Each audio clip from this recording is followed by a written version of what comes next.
Dan untuk mengetahui informasi selengkapnya, kita bergabung dengan reporter Widya Anggita serta juru kamera Sartika Harahap, langsung dari Gedung Balai Kota Jakarta. Widya, bagaimana skema pelaksanaan PPKM yang akan diberlakukan di Jakarta per tanggal 11 Januari mendatang?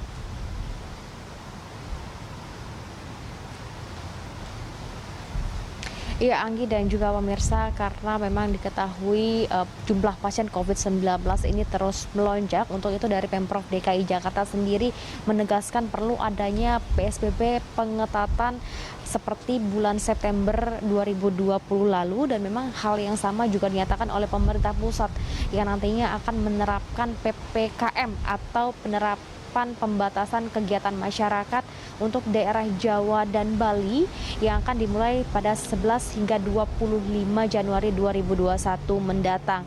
Dan daerah-daerah yang masuk dalam kriteria PPKM nantinya memang adalah daerah atau wilayah yang beresiko tinggi penularan COVID-19.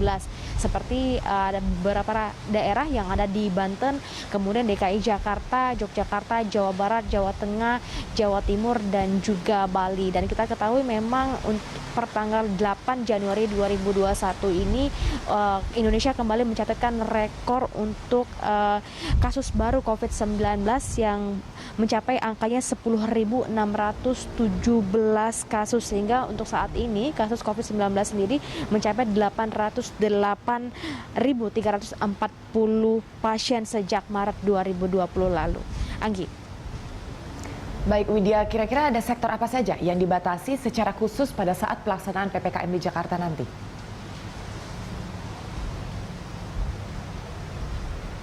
Ya, Anggi dan juga pemirsa, memang untuk penerapan dari PPKM nantinya ada beberapa aktivitas yang mungkin dibatasi. Salah satunya adalah tempat kerja, di mana memang karyawan ini nantinya 75% harus WFH atau bekerja dari rumah. Kemudian untuk kegiatan ngajar belajar di sekolah ditiadakan kembali dan akan kembali dengan sistem belajar daring. Lalu untuk pusat perbelanjaan maksimal harus tutup pada pukul 19 waktu Indonesia Barat, dan begitu juga dengan restoran yang tidak diperbolehkan untuk makan di tempat dan harus dibawa pulang.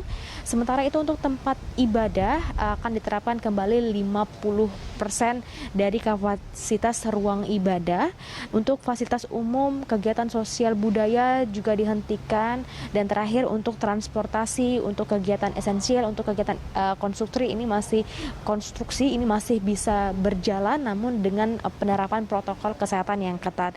Dan dicatatkan sekali lagi untuk dari Pemprov DKI Jakarta bahwasanya memang untuk wilayah Jakarta ini adalah pusat kota yang tentunya banyak sekali aktivitas keluar Jakarta, kemudian juga dari daerah-daerah yang masuk ke Jakarta. Untuk itu memang Pemprov DKI Jakarta menegaskan tidak dapat bekerja sendiri, karena catatannya dari warga yang melakukan isolasi di Jakarta 72 hingga 75%-nya adalah warga DKI Jakarta. Kemudian untuk 17 sampai dengan 8%-nya adalah warga Bodebek, dan sisanya 7 sampai dengan 10%-nya adalah warga dari luar Jabodetabek. Untuk itu dari Pemprov DKI Jakarta sendiri menyatakan memang Pemprov Jakarta sendiri tidak bisa bekerja sendiri, dan tentunya perlu ada integrasi juga dari daerah-daerah lainnya untuk dapat bekerja sama menerapkan PSBB yang ada di Jakarta maupun juga PPKM yang nantinya akan diselenggarakan oleh pemerintah pusat.